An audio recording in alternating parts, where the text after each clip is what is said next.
Alors moi je ne suis pas du tout diplômé en boulangerie-pâtisserie, c'est ça qui est marrant, c'est que je n'ai pas fait ces études-là, j'ai fait des études d'hôtellerie, donc en 4e, 5e et 6e j'ai fait hôtelier, donc la cuisine et le service en salle, avec une 7e année comme organisateur de banquets traiteur.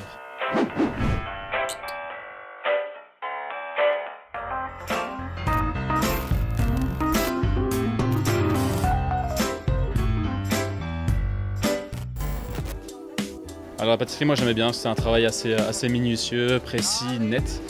Donc comme moi j'ai fait mes stages, j'ai toujours voulu travailler dans la partie pâtisserie des restaurants où j'ai travaillé.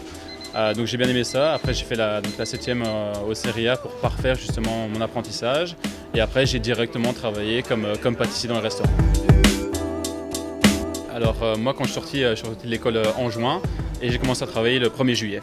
Donc voilà, très facile, je suis sorti de l'école, j'ai commencé à bosser directement au restaurant Gastro. Après on a été chercher une étoile avec ce restaurant-là, donc c'est l'impératif.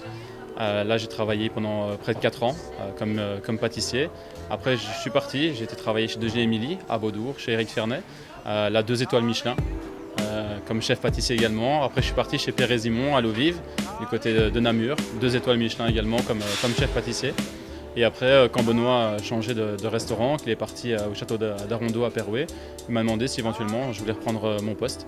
Donc là, je suis reparti et j'ai travaillé comme chef pâtissier chez lui, puis après une partie comme seconde cuisine et chef pâtissier. J'avais les 2 casquettes. Et aujourd'hui, voilà, on a notre commerce qu'on a ouvert donc dans un premier temps à Glun, via un incubateur d'entreprise. Donc c'est bien, ça permet aux jeunes entreprises de pouvoir se lancer avec une certaine sécurité, un certain filet derrière eux. Et après, on a ouvert maintenant la boutique Matourou qui est à Mons, donc à la rue d'Anguin. Alors Matourou, c'est un peu simple. On a un chat qui s'appelle Henri et c'est un gros matou qui est roux. Donc voilà, c'est Matourou, ça vient de là. On trouve que c'est un nom assez sympa.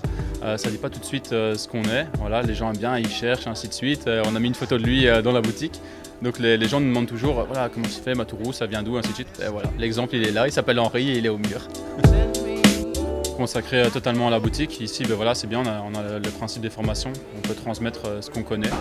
On est toujours en recherche de formation, on fait toujours des formations nous-mêmes auprès de pâtissiers plus expérimentés, de MOF et ainsi de suite, parce qu'on a toujours besoin d'apprendre de nouvelles techniques et ainsi de suite.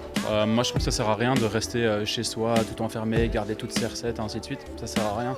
Il faut transmettre justement cette manière de travailler, nos connaissances, pour justement que les jeunes qui viennent en stage chez nous par la suite aient déjà un certain bagage et qu'on les aide à continuellement évoluer là-dedans.